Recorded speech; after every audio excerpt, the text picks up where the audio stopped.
Gubernur wajib hukumnya menjaga pembukaan preambul Undang-Undang Dasar 45 yang menganut kesetaraan bagi semua agama di Republik ini. Itu sehingga dengan demikian clear, kalau memang nanti saya jadi gubernur di tempatnya Pendeta Fran ada yang mengganggu itu, saya datang sendiri. Saya datang sendiri. Karena saya nggak punya beban dan saya nggak mikir 5 tahun lagi harus jadi gubernur lagi, enggak, benar-benar enggak. Makanya saya mau tidak populer tetapi dikenang oleh warga Jakarta menjadi gubernur yang meletakkan sesuatu yang baru bagi kehidupan demokrasi. Amin. Terima kasih, Bu. Ya, terima kasih banyak. Jadi itu udah dijauh itu. Langsung. Ya. Terima kasih Oke, banyak terima Pendeta kasih, Frans dan juga jawaban yang sangat menyentuh hati dari Mas Pram ya. Oke, selanjutnya mungkin Ya, pertanyaan mungkin dari akademisi Bu Siska, dipersilakan. Oh, tadi dari akademisi. Silakan. Ibu Siska ya. Ibu Siska silakan. Ini acaranya keren banget loh Bang Wim. Bener, sumpah keren. Ya, baik. Assalamualaikum warahmatullahi wabarakatuh. Mas Pram. Waalaikumsalam.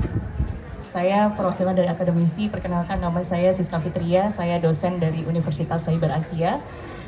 Saat ini saya bersama teman-teman mewakili akademisi, para dosen dan dunia pendidikan di dunia guru juga ingin menyampaikan pesan bahwasannya terkait tadi salah satu program Mas Pram nanti ke depannya KJP. Yang kita tahu KJP ini memang saat ini malah justru makin berkurang Mas jumlahnya. Jadi banyak masyarakat yang mengeluh terkait KJP. Nah, itu dengan berbagai macam persepsi mereka bahwa aturan setiap sekolah jika anak pada tawuran pastinya KJP akan ditarik. Nah, saat ini bagaimana pemerataan itu terjadi dan bahkan persoalan KJP ini belum merata seluruhnya Mas, kayak di Jakarta. Lalu kemudian saya tentu di sini sangat terima kasih sekali buat Pak Bim juga dan terkait kearifan lokal Mas. Jadi dalam dunia pendidikan pastinya materi pendidikan PLKJ ini sudah terhapus secara kurikulum. Nah, ini menjadi salah satu faktor menurut saya, ini mengapa harus demikian. Nah, ini yang harus kita tekankan ke Dinas Pendidikan bahwa PLKJ dan juga setiap hari Jumat itu para siswa-siswa kita, anak-anak kita itu memakai baju adat atau sadariyah, koko dan sebagainya. Ini kan salah satu hal yang memang perlu kita tanamkan kepada anak-anak kita supaya dia mencintai budayanya dan dia tahu kearifan lokal khususnya di DKI Jakarta. Kebetulan saya warga Jakarta asli, saya orang Betawi asli. Jadi saya memang memperhatikan betul kondisi pendidikan kita dan maka dari itu saya bergerak dalam dunia pendidikan, tentu ingin sekali memajukan pendidikan di Indonesia khususnya anak-anak Jakarta yang masih ingin sekolah namun terkendala biaya. Lalu kemudian skema pendaftaran anak-anak masuk sekolah Mas. Iya, zonasi. Nah, ini masih disayangkan sekali. Ini banyak belum halnya terjadi di kita ya. Jadi anak-anak yang pintar justru mereka sayang sekali tidak bisa masuk ke sekolah-sekolah negeri yang mereka inginkan. Lalu kemudian ke swasta itu biayanya mahal. Nah, ini bagaimana penyelesaiannya? Dan ini harus kita perjuangkan sekali karena anak-anak kita adalah generasi penerus kita, Mas. Jadi benar-benar pendidikan ini saya kira sangat penting dan terutama bantuan dari pemerintah daerah setempat terkait KJP. Nah, itu yang perlu sangat diperhatikan serta kearifan lokal yang perlu tetap ada, tetap tertanam secara kurikulum gitu. Demikian, Mas. Bu Siska, saya jawab langsung untuk KJP. Jadi KJP ini awalnya 300.000. Kemudian naik 500.000 zaman Mas Anies. Kemudian turun lagi 300.000. Persoalannya bukan di situ. Tiba-tiba tidak terdistribusi secara merata. Ada yang dapat, ada yang nggak dapat. Karena KJP dipusatkan di Rawamangun.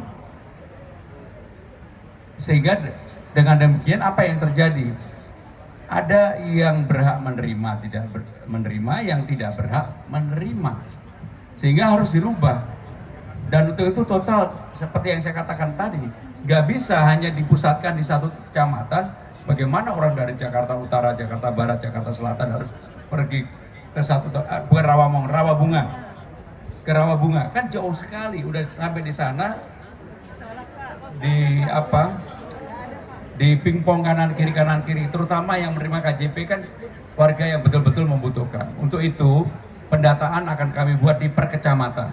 Bahkan yang namanya KJP itu tidak semata-mata KJP. Saya bertanya pada penerima KJP, hampir sebagian besar mereka belum pernah lihat Ancol, belum pernah lihat Ragunan, belum pernah lihat Taman Mini Indonesia Indah. Bagaimana kita mau mendidik anak-anak kita terbuka wawasannya kalau mereka tidak pernah dikasih kesempatan untuk melihat itu? Maka saya mungkin angkanya bisa 300, bisa 500, nanti kami kaji, tapi semua orang yang berhak mendapatkan akan mendapatkan, tetapi plusnya apa?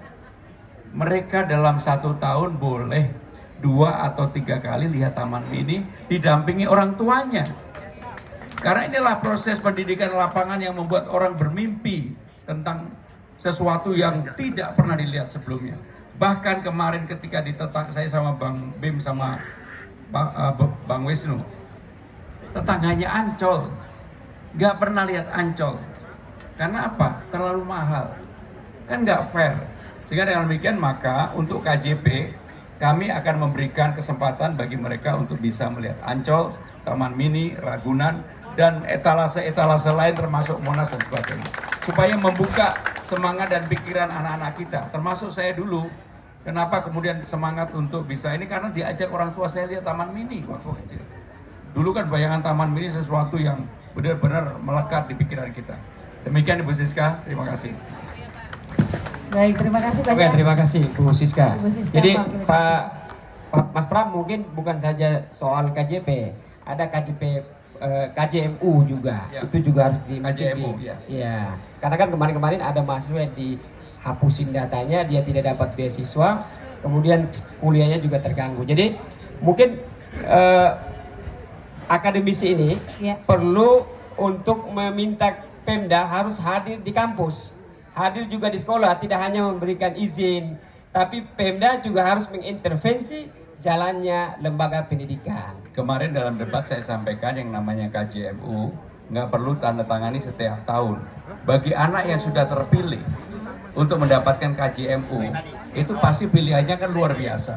Maka tanda tangannya sekali aja sampai dia lulus, nggak perlu setiap tahun dievaluasi. Mantap. Karena jujur Mas Pram, saya salah satu yang setiap semester waktu itu harus tanda tangan. Betul kan? Iya. Jadi evaluasinya sekali aja. Iya, betul. Berarti Amin. termasuk orang anak pinter, Mbak. Amin, amin. Jadi Sorry. buat teman-teman dosen sudah ada penjelasan nih. Tadi kurang disampaikan, tapi saya ingat ada KJMU. KJMU, betul. Jadi nanti disampaikan ke teman-teman mahasiswa. Ya. Insya Allah kalau Mas Pram dan Bang Dul jadi gubernur, insya Allah tidak ada hapus-hapus lagi. Bu Siska, ada satu yang kelupaan mengenai zonasi. Oh, Jadi iya. zonasi itu pemerintah pusat, Bu, bukan pemerintah Jakarta.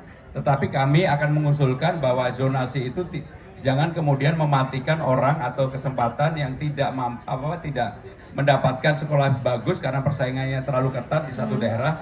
Harus juga diberikan kesempatan untuk bisa di tempat lain. Tapi itu aturan pemerintah pusat, Bu.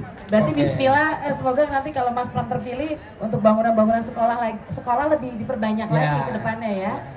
Supaya bisa distribusi penerimaan siswa juga tidak terlalu susah. Kuotanya Orang lebih tinggal di besar Jakarta lagi. Selatan, sekolah di Jakarta Timur kan repot itu. Repot, Oke. terlalu besar. Jadi Bu Siska nanti sosialisasi juga teman-teman dosen, jangan lupa.